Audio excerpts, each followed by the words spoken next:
लोक को काम एक नीको के विचारिए, लेकिन काम हमारा जो है वही आपका है। हम वर्ग हम दोनों हैं, जाति अलग अलग है, लेकिन काम दोनों का एक है। भगवान मुस्कुराए, पूछा भैया मेरा तेरा काम एक कैसे है? कहा प्रभु आप तो उतारत अपार भव सागर से, सरिता उतारी हो कुटुंब दिन गुजारिए। कहा प्रभु आप तो जीवों को संसार सागर से उस पार ले जाते हैं, और मैं तो इस नदी को पार करके अपने बच्चों का पालन पोषण करता हूं। काम दोनों का एक है, आप भी केवट है, हम भी केवट है, काम दोनों एक करते हैं। इसलिए नाई से न नाई लेत, धोबी ना धुलाई लेत, देके उतराई मोर जाति ना बिगाड़िए। नाई नाई से बाल बनाने का चार्ज नहीं करता, और धोबी धोबी से कपड़े धुलाने का भी चार्ज नहीं करता। ऐसे जो काम आप करते वही मैं करता हूं प्रभु। तो आप अपने काम के बदले में मुझे मजदूरी दे करके मेरे रास्ते में क्यों बाधा डाल रहे हो?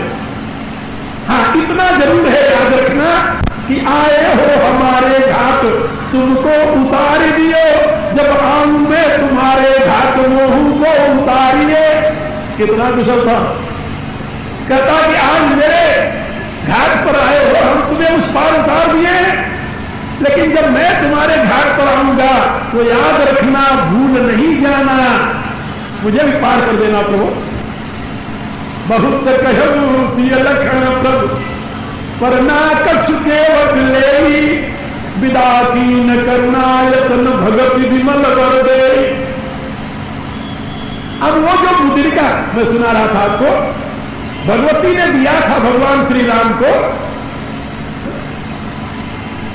वो राम ने लौटाकर भगवती को दिया नहीं या भगवती ने लिया नहीं, वो मुद्रिका पुनः राम के हाथ में रह गई। और जब हनुमान जी जाने लगे तो भगवान राम ने सोचा कि इनको कौन सा ऐसा चिन्ह दूं जिसको देखते ही भगवती को यह विश्वास हो जाए ये मेरे प्रभु के ही अनन्य चरणानुरागी है। भला सोचो, ऐसी कोई चीज किसी गैर को दिया जा सकता है? नहीं दिया जा सकता। तो प्रभु ने अपने अंगुली से उतार करके वो मुद्रिका, सबसे पहले तो परसा शीशो सरोरुह पानी, फिर कर मुद्रिका दीन जन जानी। तो वो मुद्रिका जो भगवान ने सीता को पहनाई थी, सीता ने गंगा के तट पर भगवान को पहनाई, उस मुद्रिका को भगवान ने पुनः हनुमान जी को दे दिया। ये ले जाओ, ये सीता को दिखा देना, इससे सीता को विश्वास हो जाएगा कि तुम मेरे पास से आए। और बहु प्रकार सीतई समझाऊं, अब मैं तुम्हें क्या समझाऊं हनुमान, तुम स्वयं नीतिज्ञ हो, कुशल हो, तुम स्वयं अच्छी प्रकार से सीता को समझा देना।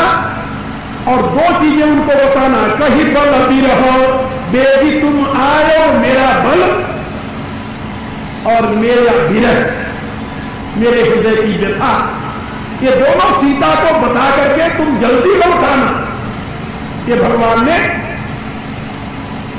हनुमान जी को समझा करके विदा किया। हनुमत जन्म सफल कर माना, चलो हृदय धरि कृपा निधाना। कृपा निधान भगवान श्री राम को हृदय में धारण करके हनुमान जी ने अपना जीवन सफल समझ करके प्रस्थान किया। अब आगे से कथा और बदलती है।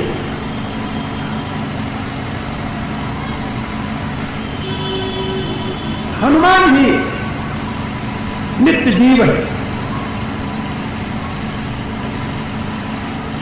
राम परमात्मा,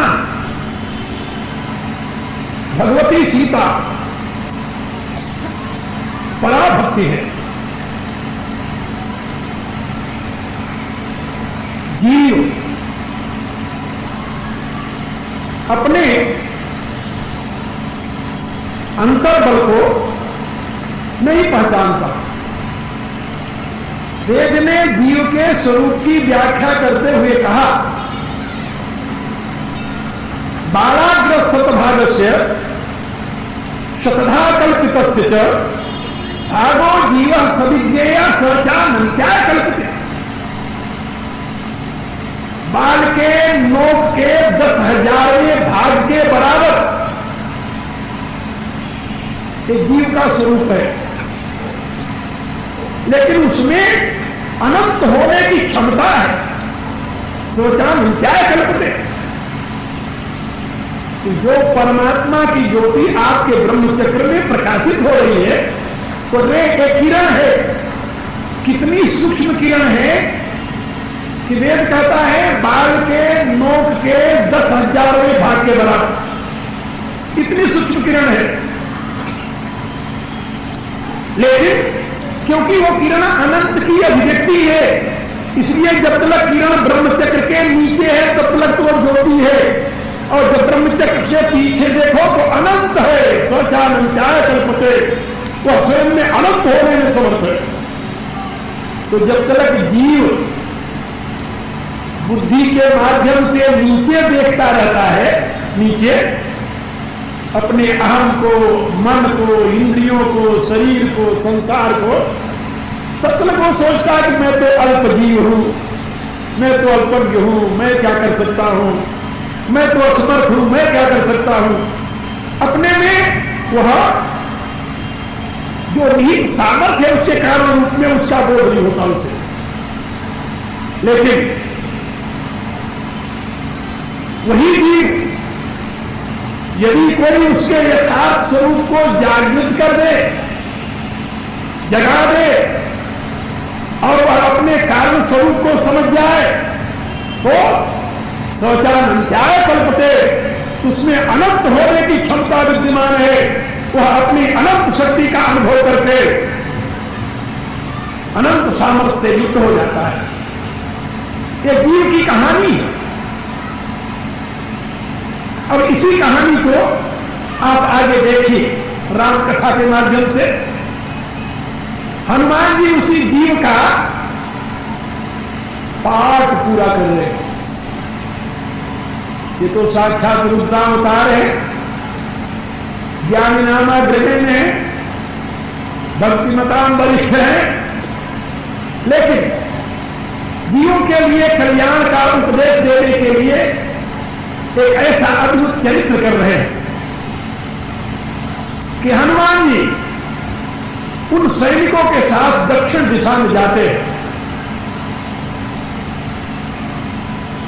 भाई सीता का हरण करके रावण दक्षिण दिशा में क्यों ले गया, उत्तर दिशा में क्यों नहीं ले गया?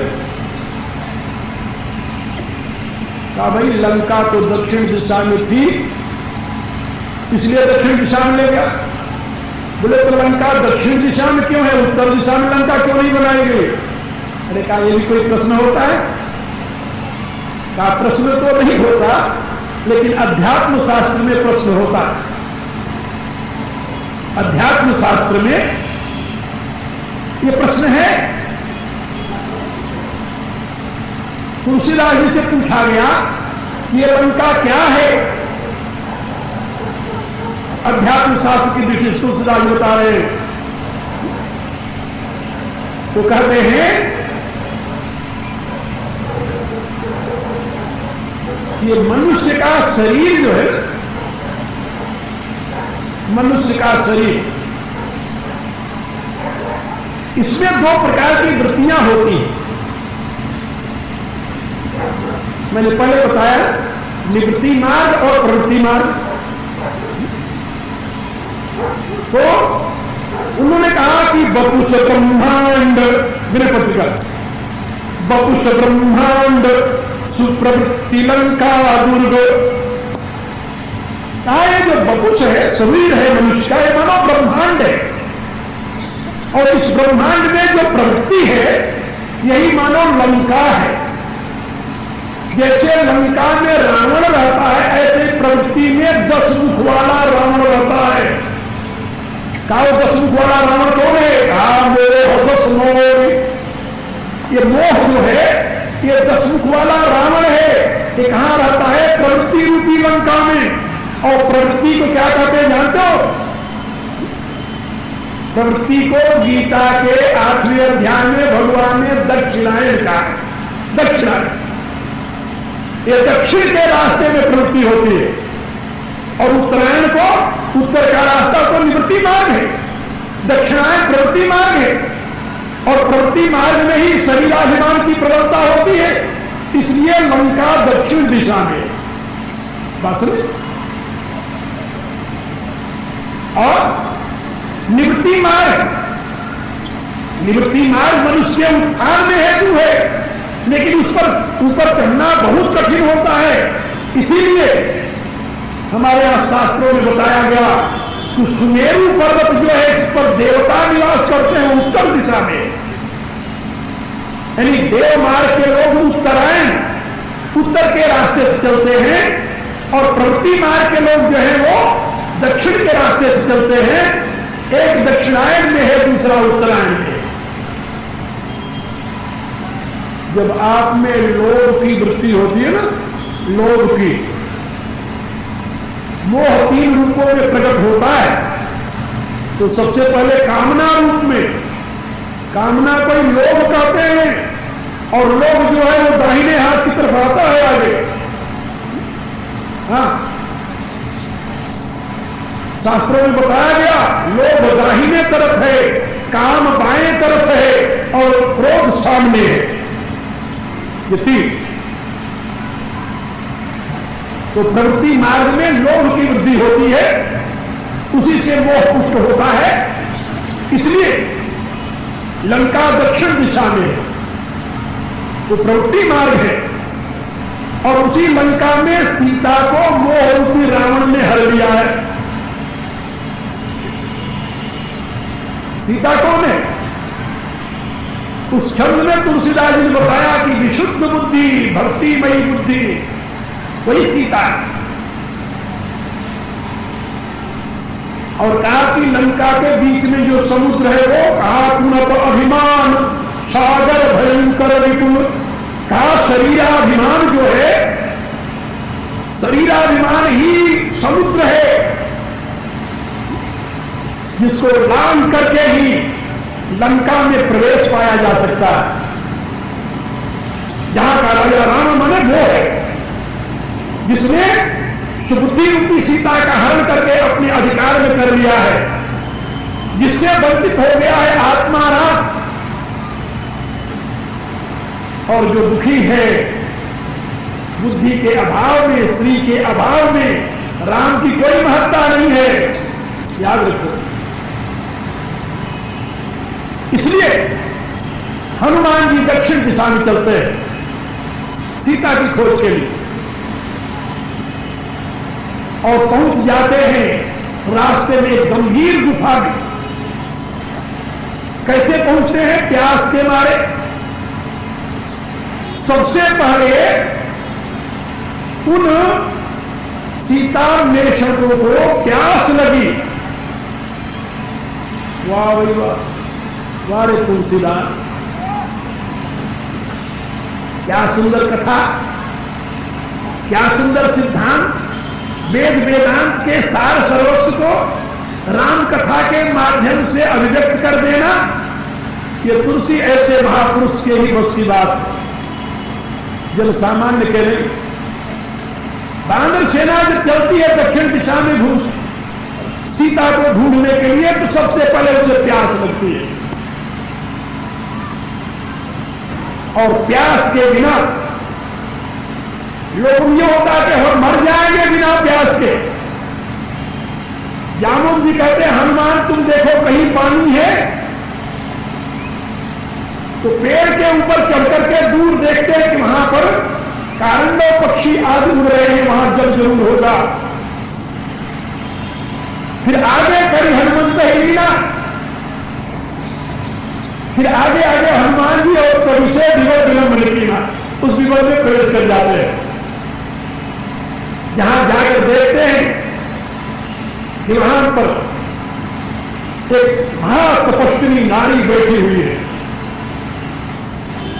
महातपस्विनी नारी। ये कौन है?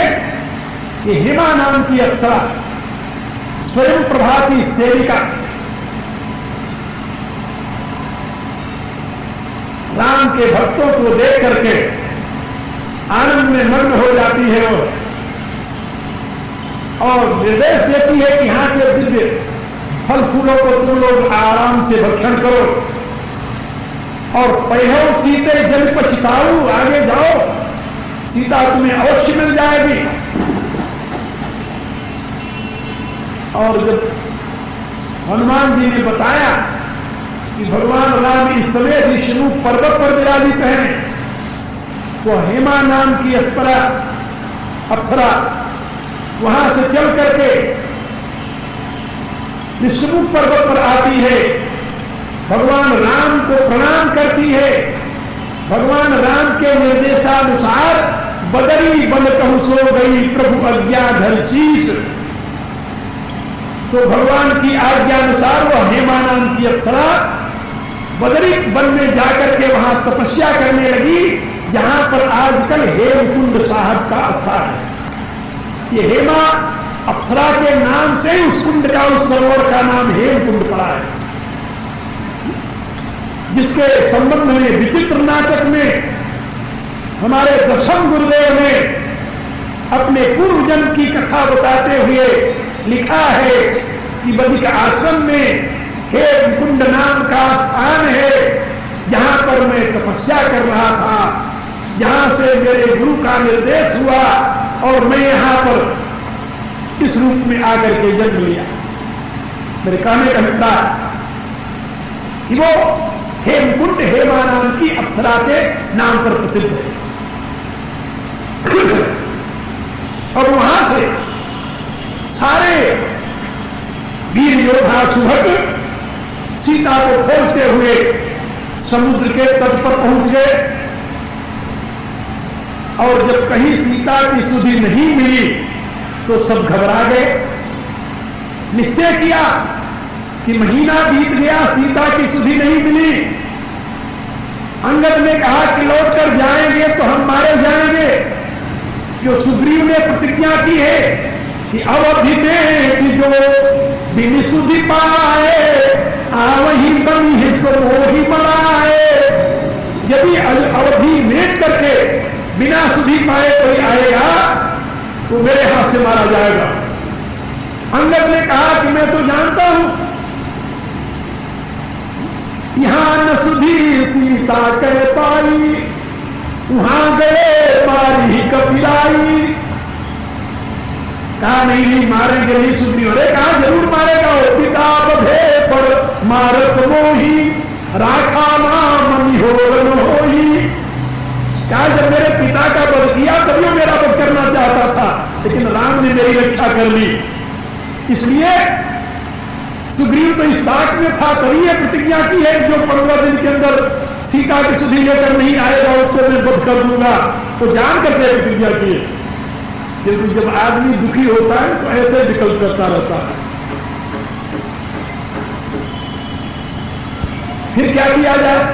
तो अंगद ने कहा कि ये समुद्र के किनारे अब हम लोग आमरण अनशन करके बैठेंगे और यही हम अपना प्राण दे देंगे।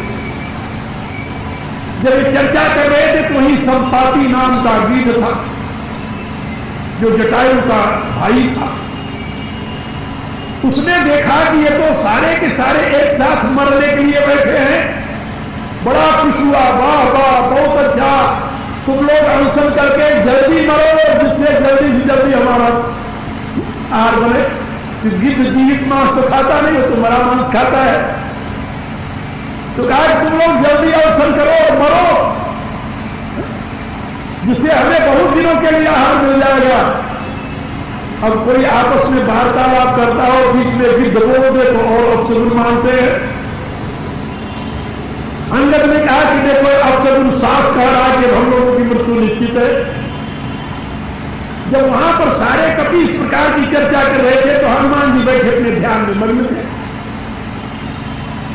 अंत में अंगद ने कहा कि वाह, हम लोगों से तो अच्छा भाग्यशाली और जटायु था जो भगवान राम के लिए अपना प्राण दे दिया। जटायु का नाम सुनते संपाति आश्चर्यचकित हो गया कि ये मेरे भाई का नाम कैसे जानते हैं। उन्होंने बुलाया कि तुम लोग डरो नहीं, मेरे पास आओ, बताओ जटायु को तुम कैसे जानते हो। अंगद ने सारी कहानी सुना दी। जब सुना कि जटायु की मृत्यु हो गई, रावण ने उसका वध किया है, बहुत दुखी हुआ और परिणाम यह हुआ कि उसने कहा कि मैं वृद्ध हो गया हूं, मैं और कोई तुम्हारी सहायता नहीं कर सकता, लेकिन ये मैं देख रहा हूं कि सीता कहां है। कहां है सीता? कहा इस समय दक्षिण दिशा में जहां पर त्रिकूट नाम का पर्वत है, उसी त्रिकूट के ऊपर लंका नाम की नगरी बसी है। गिर त्रिकूट ऊपर वस लंका, तहरा रावण सहज असंका।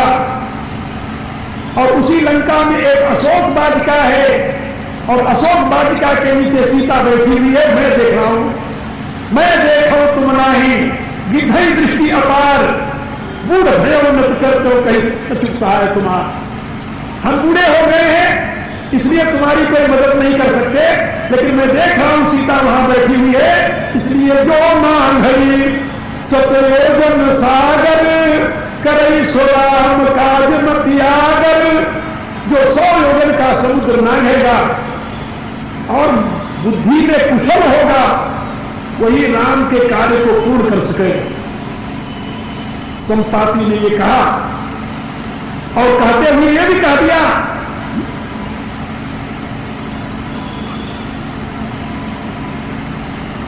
कि तुम लोग तो राम के भक्त हो, इसलिए कायर मत बनो, साहस से काम लो। जब राम की कृपा से मेरे जले हुए पंख पुनः उग आए हैं तो तुम इस कार्य को अवश्य ही पूर्ण कर लोगे, इसमें संदेह नहीं। भगवान शंकर कथा सुनाते हुए बताते हैं कि अस कही उमा गीध जब गए।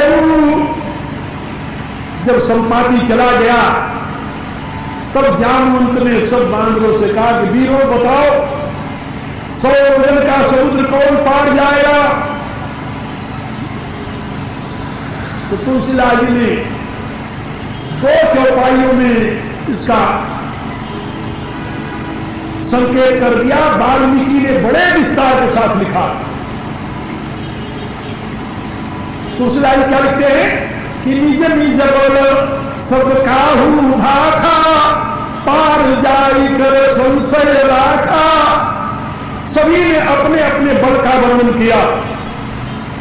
किसी ने कहा मैं 60 योजन जाऊंगा, किसी ने कहा 70, किसी ने कहा 80, किसी ने कहा 90, लेकिन पूरा समुद्र ढांकने का किसी ने साहस नहीं दिखाया। हाँ, अंगद ने कहा, अंगद कही जाऊं मैं पारा, लेकिन जिये संशय कछु फिरती बारा। अंगद ने कहा कि मैं पार तो जा सकता हूं, लेकिन लौटने में मुझे संदेह है, लौट पाऊंगा कि नहीं मैं नहीं कह सकता।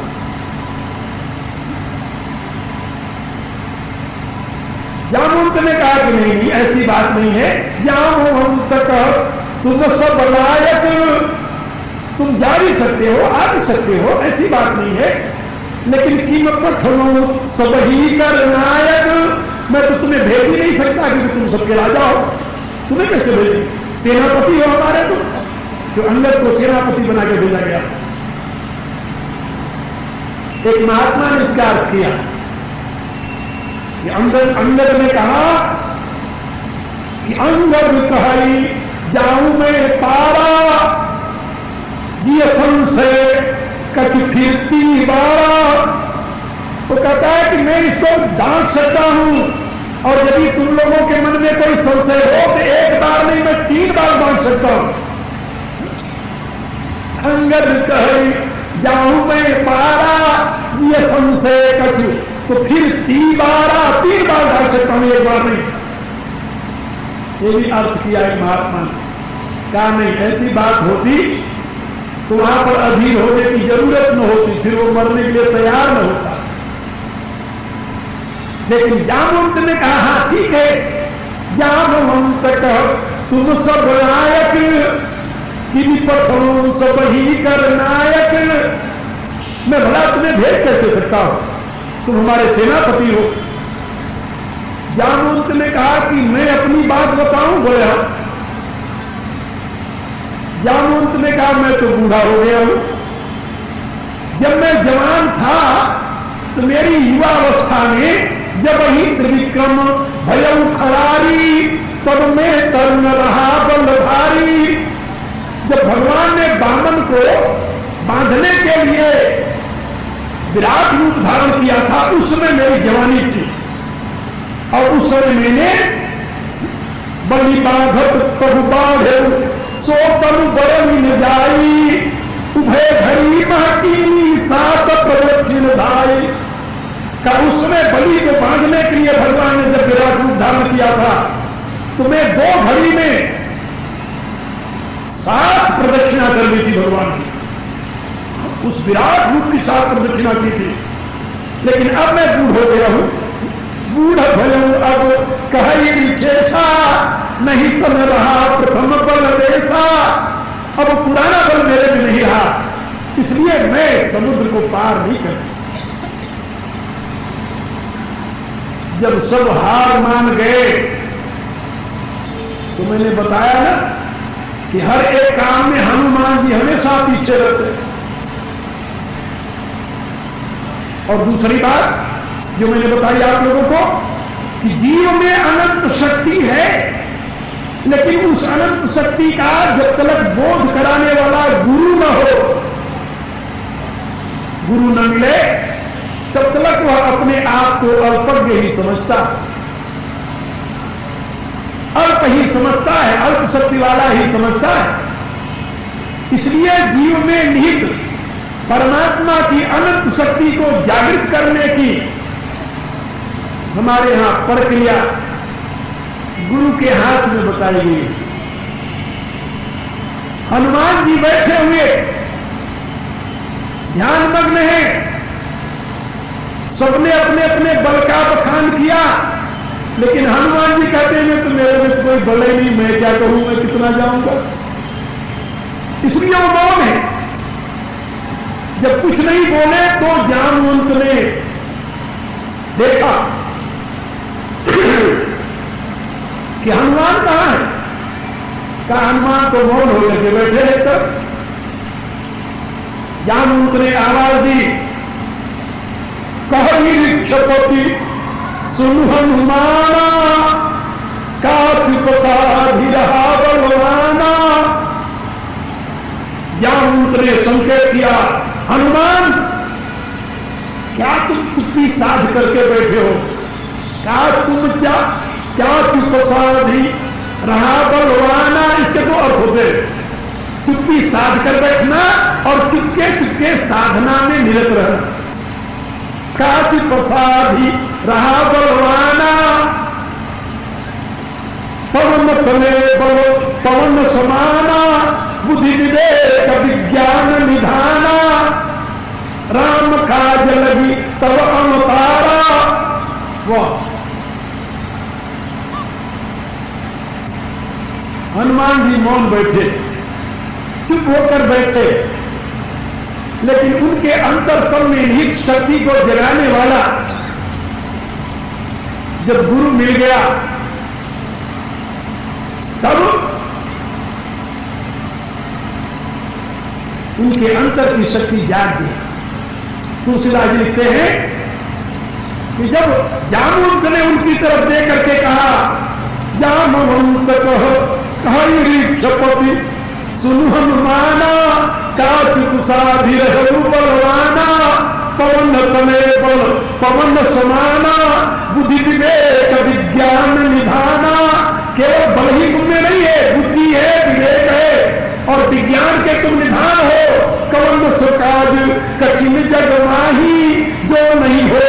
तात तुम पाही। ऐसा दुनिया में कौन ऐसा काज है जिसको तुम नहीं कर सकते हो। राम काज लगी तब अवतारा, राम के कार्य के लिए ही तुम्हारा अवतार हुआ है हनुमान। इतना सुनना था कि सुनते ही भयो पर्वताकारा। वाह, सुनते ही हनुमान जी को अपने अंदर में दबी हुई शक्ति का भान हुआ और तुरंत उठ करके पर्वताकार स्वरूप धारण करके खड़े हो गए। अब हनुमान जी पर्वताकार रूप में खड़े हैं। आप लोग आंख बंद करके उनको देखिए और उनको प्रणाम कीजिए। और मेरा समय पूरा हो गया, मैं भी अपनी वाणी को विश्राम दूं। आगे की कथा आपको कल सुनाएंगे, ठीक है। तत्सवितुर्वरेण्यं